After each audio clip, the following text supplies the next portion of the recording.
Now, covering every county, this is your statewide newscast. Arkansas Today. The newly passed Arkansas casino law allows gaming facilities in only 4 counties, but another might be ready to roll the dice. Good afternoon. I am Aaron Nolan. And I'm Mallory Brooks. Those counties that can gamble, Crittenden, Garland, Jefferson, and Pope County. However, there is debate over the casino proposal in Pope County. Again, only those 4 counties can currently operate a casino, but Johnson County is not ready to fold just yet. Stephanie Sharp has more on a support letter sent to the Racing Commission. It's a topic of conversation almost everywhere you go in the River Valley, the debate over a casino. I'm personally all for it. I'm totally opposed. In the Johnson County town of Clarksville, the city says it understands that as the law is written now, a casino could not be put here. But the city council voted for the mayor to send a letter of support to the Arkansas Racing Commission anyway, because of the economic impact it could bring. People like Mike Yarborough, who work at the general store in Pond, support a casino. It's going to come anyway, so it might as well be in this area if somebody else didn't want it. Yeah. So we can benefit from it. He says it could bring more opportunities. The amount of jobs it would bring alone would benefit the whole area. But not all agree. Everybody knows everybody. There's not all the riffraff and whatnot. Jennifer Scarlett, the cook and manager at Fat Dog's Barbecue, says she believes it could put small businesses out. Yes, it's going to bring money in, but it's going to take money away from other people. Even though it may not ever happen, people in Clarksville are on either side of the coin when it comes to a casino. The economy is just going to grow considerably here. I think with our college being here, everybody from out of state loves that we have a small town feel. Stephanie, thanks. In November, about 55% of the people in Johnson County voted in favor of this casino amendment. And 3 people have been arrested in connection to the shooting death of a police officer in Shreveport, Louisiana. We have video to show you of the suspects in custody outside of the city jail Tuesday night. You're looking at it right there. All 3 will be charged with second-degree murder. Officer Shatari Payne was shot and killed last week in Shreveport while preparing to go to work. The department's police chief says the victim was wearing her police uniform at the time of the shooting.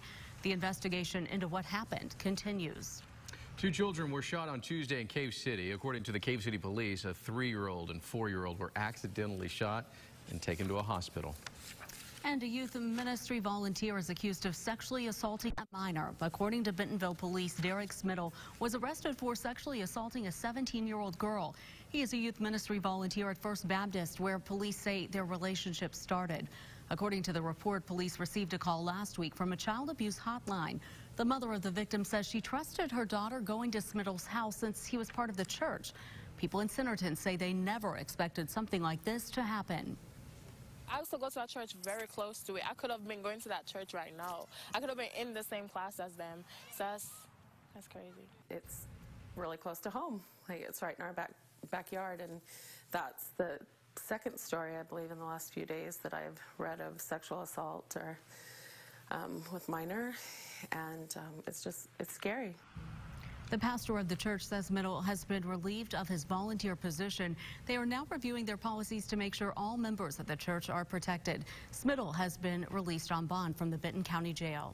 A Rogers man has pleaded not guilty to first-degree murder. 19-year-old Walter Bryan was charged with the deaths of 22-year-old Tyler Garska. Bryan is accused of shooting Garska in the head at the Super 8 motel in November of 2018. During the investigation, Bentonville police said there had been allegations the death was gang-related.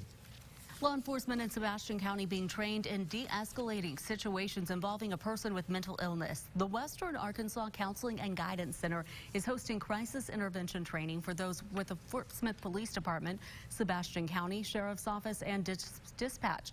The goal is for officers to learn how to identify a person with mental illness and address their needs by taking them to the county's crisis stabilization unit.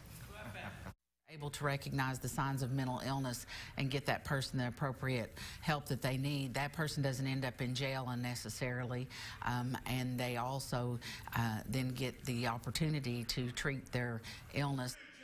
This was the first class held by Sebastian County Crisis Intervention trainers. They hope to hold the training sessions quarterly. The partial federal shutdown hits day number 26. Coast Guardsmen, part of the Department of Homeland Security, they're both missing paychecks. The Coast Guard's command tweeted this: the IRS has recalled some 46,000 furloughed employees to prepare for tax season.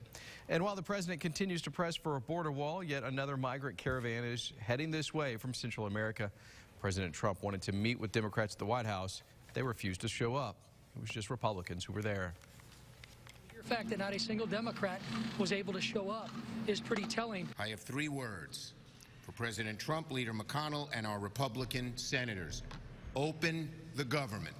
House Democrats wanted to meet with Republican Senator Majority Leader Mitch McConnell, but he was not in his office. And taking a look at the day ahead, today is National Religious Freedom Day, celebrating Americans' right to freedom of religion given to us by the First Amendment. Day 2 of William Barr's Attorney General confirmation hearings continue, with a panel of witnesses being questioned about the nominee. Barr himself will not be present at the hearing. And the Senate Environment and Public Works Committee will begin hearings examining Andrew Wheeler. Wheeler is President Trump's nominee for position of Administrator of the Environmental Protection Agency.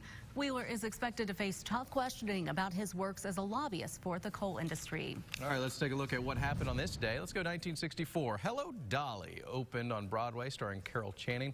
Ran for 2,844 performances. Channing passed away earlier this week. How about 1909? Ernest Shackleton's expedition finds the magnetic South Pole. Thanks for Shackleton. And in 1786, Virginia enacted the Statute for Religious Freedoms, authorized by Thomas Jefferson. Coming up, the future is bright in Fayetteville, and it's